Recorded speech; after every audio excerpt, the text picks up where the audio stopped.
The SMART program is particularly suitable for young colleagues that already have a little surgical experience and who want to widen their treatment concept towards implantology.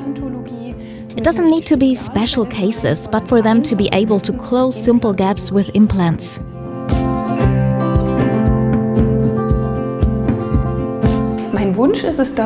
It is my wish that we enable the participants to figure out if they really want to work in implantology. That's to say, they can look into it and use the knowledge to inform their patients better.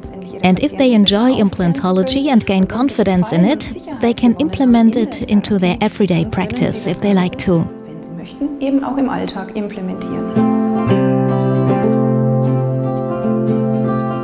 What is special about the SMART program is the additional mentoring, that we do not leave our colleagues alone after they successfully completed theory and hands-on training, but that we pick their first patients together and accompany them in planning and treatment implementation.